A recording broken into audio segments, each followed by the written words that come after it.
Hello friends, welcome to Arts Info. मेरा नाम रीता चौधरी। आशा करती हूँ आप सभी लोग स्वस्थ होंगे, अच्छे होंगे। ऐसे ही अपना और अपने फैमिली वालों का ध्यान रखें, स्वस्थ रहें, अच्छे रहें, मस्त रहें।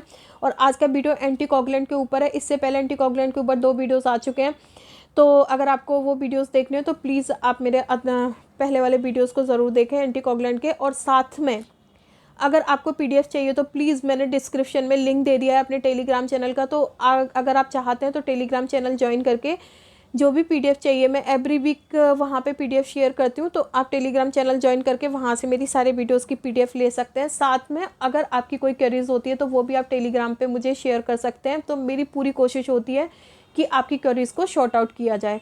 ठीक है, देर ना करते हुए आज का वीडियो शुरू करते हैं। और अगर ये वीडियो आपको पसंद आए तो प्लीज़ लाइक करें, शेयर करें, कमेंट्स करें, चैनल को सब्सक्राइब करना ना भूलें।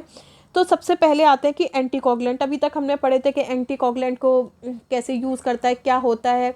ठीक है, लो मॉलिक्यूलर वेट हेपेरिन क्या होता है और अनफ्रैक्चर्ड हेपेरिन क्या होता है। आज हम पढ़ते हैं कि एंटीकोगुलेंट को हम कैसे यूज़ करते हैं। तो देखिए, एंटीकोगुलेंट को हम यूज़ करते हैं इन वीवो में और इन विट्रो में। In vivo and in vitro का मतलब क्या है?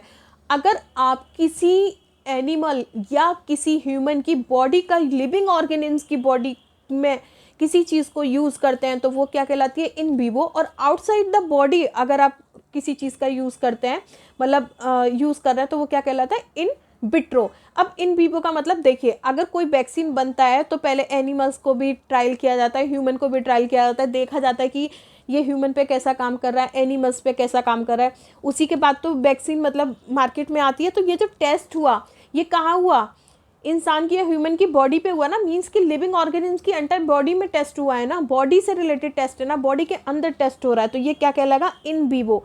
लेकिन अगर ऐसे ही बॉडी के आउटसाइड जो भी टेस्ट होते हैं, जैसे कि मानिए कि हमने कोई भी टेस्ट कराया तो वो लैब में हो रहे हैं, बॉडी के आउटसाइड हो रहे हैं, तो ये क्या कहलाता है? हमारा इन विट्रो कहलाता है। इन वीवो को हम 2 पार्ट्स में डिवाइड कर सकते हैं, number 1 parental and number 2 oral. और विट्रो को हम हेपेरिन में और कैल्शियम कॉम्प्लेक्सिंग एजेंट में डिवाइड कर सकते हैं। ठीक है, अब पेरेंटल और ओरल का मतलब क्या होता है? पेरेंटल का मतलब ये होता है कि अगर आपने किसी को कोई भी दवाई इंजेक्शन के थ्रू दी है तो ये प्रोसीजर क्या कहलाता है? पेरेंटल प्रोसीजर कहलाता है। लेकिन अगर ऐसे ही आपने, जैसे मानते हैं हम कोई भी दवाई लेते हैं, जैसे कोई मेडिसिन है और उसको बोल दिया कि भाई तुम ये खा लो, तो हमने उसको ऐसे ही मतलब खाने के लिए दे दी ना, ओरली, तो ये प्रोसीजर क्या कहलाता है? ओरल प्रोसीजर कहलाता है। ठीक है, अब आगे ये मैंने कुछ गूगल से उठाए हुए हैं पिक, तो ये मैंने आपको दिए हैं। अब आगे जो पिक है ये है आपका एंटीकोगुलेंट। अब एंटीकोगुलेंट में भी आपका मैंने बताया कि ये जो एंटीकोगुलेंट है इसको हमने 2 पार्ट्स में डिवाइड कर दिया। मतलब वीवो का हमने लिया है इसमें, जिसमें कि हमने पेरेंटल बताया, ओरल बताया। ठीक है, इन वीवो में पेरेंटल को भी हम इनडायरेक्ट दे सकते हैं और डायरेक्ट भी दे सकते हैं, मतलब किसी के साथ मिक्स करके या किसी और वे से दे सकते हैं, या डायरेक्ट ही बोल दें कि हाँ भाई ये चीज़ है, तुम खा लो, इसके साथ कुछ भी मिक्स नहीं है। ऐसे ही ओरल को भी हम इनडायरेक्ट दे सकते हैं और डायरेक्ट दे सकते हैं।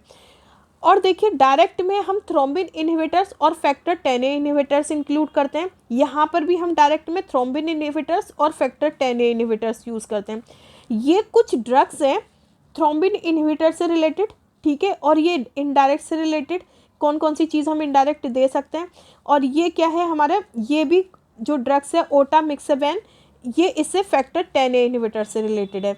तो इसी तरीके से ये अलग अलग ड्रग्स हैं, ये उन लोगों के लिए हैं जो लोग डायलिसिस का डिप्लोमा कर रहे हैं या गवर्नमेंट एग्जाम की तैयारी कर रहे हैं, तो उनके लिए ये पूछा जा सकता है कि हिरोडिन क्या है, थ्रोम्बिन इनहिबिटर है या फिर फैक्टर 10A इनहिबिटर्स है, तो ये उनके लिए। लेकिन जो समझना चाहते हैं, जो अच्छी तरह से एंटीकोगुलेंट को समझना चाहते हैं, उनके लिए भी ये है। ठीक है, नेक्स्ट हमारा आता है यहाँ पे एंटीकोगुलेंट। ठीक है, एंटीकोगुलेंट को जैसे मैंने अभी आपको बताया कि हमने पेरेंटल में और किस में डिवाइड कर रखा है, इसको ओरल में डिवाइड कर दिया है। ये सेम वही एग्जाम वालों के लिए हैं और जो डायलिसिस का डिप्लोमा कर रहे हैं उनके लिए हैं। इनडायरेक्ट में डायरेक्ट थ्रोम्बिन इनहिबिटर्स में ये जितनी भी ड्रग्स हैं ये एग्जाम में बहुत आती है, खासकर ये वाली जो है आपकी वारफेरिन बहुत आती है, और आपके जो अभी मैंने हिप्योरिडिन पढ़ाया था वो भी बहुत आता है आपको। ये राइबोरोक्सावैक्स भी बहुत आती है। ठीक है, हिपेरिन भी बहुत आता है। तो ये सब आप लोग पढ़ लीजिएगा, आप लोग देख लीजिएगा इसको।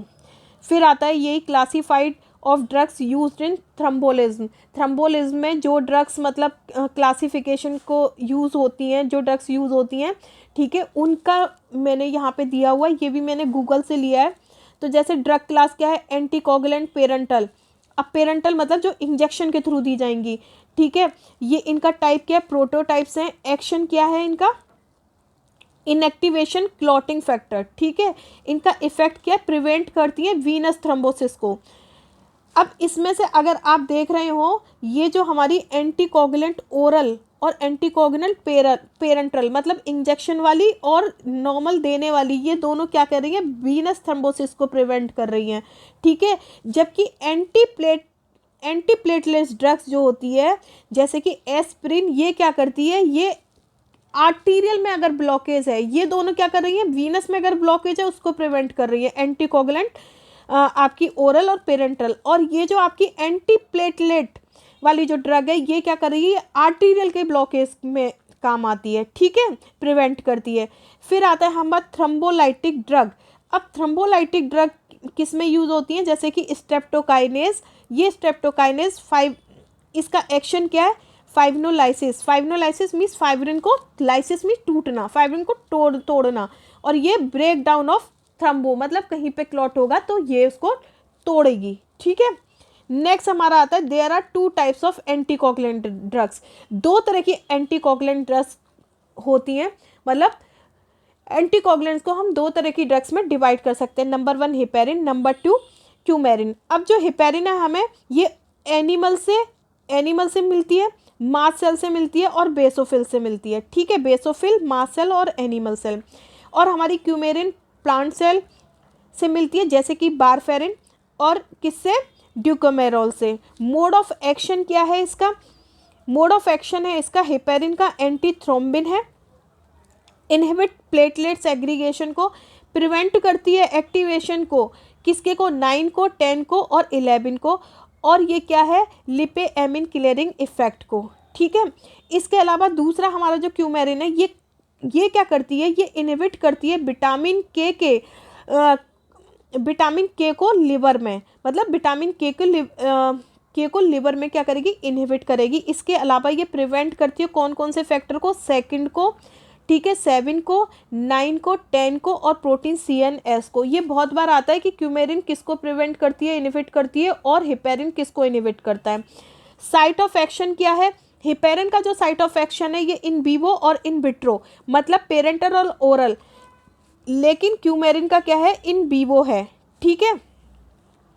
इसमें ऑनसेट क्या है, ये रैपिडली इफेक्ट देता है हेपेरिन, और ये थोड़ा सा डिले इफेक्ट देती है 1 to 3 डेज तक, ठीक है।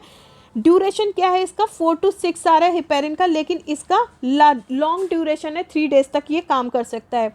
इसका जो मोड ऑफ एडमिनिस्ट्रेशन है, मतलब किस किस तरीके से हम इसे दे सकते हैं, तो इसको हम इंट्रावेनस दे सकते हैं हेपेरिन को, और इंट्रामस्कुलर भी दे सकते हैं, लेकिन हम जो क्यूमेरिन है इसको हम केवल ओरली दे सकते हैं, ठीक है।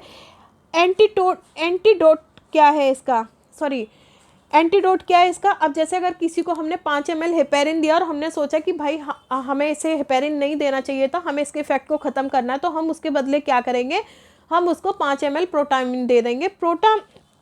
जो प्रोटामिन सल्फेट है वो हेपेरिन के इफेक्ट को ख़त्म कर देता है। मीन्स अगर आपने किसी को 5 ml हेपेरिन दिया है और अगर आप उसके बाद में फिर उसको 5 ml प्रोटामिन दे देते हैं, तो वो उसके इफेक्ट को क्या कर देगा, ख़त्म कर देगा हेपेरिन के इफेक्ट को। ऐसे ही अगर आपने किसी को क्यूमेरिन दे दिया है, तो उसके इफेक्ट को ख़त्म करने के लिए या तो हम उसको ब्लड ट्रांसफ्यूज करा देंगे, या फिर हम क्या करेंगे, विटामिन के देंगे उसको, ठीक है। अब देखिए, drugs use to treat clotting disorder. कुछ ड्रग्स हैं जो कि क्लॉटिंग डिसऑर्डर को ट्रीट करने के लिए यूज़ की जाती हैं, जैसे एंटीकोगुलेंट हो गए, एंटीप्लेटलेट ड्रग्स हो गई और थ्रोम्बोलाइटिक ड्रग्स हो गई।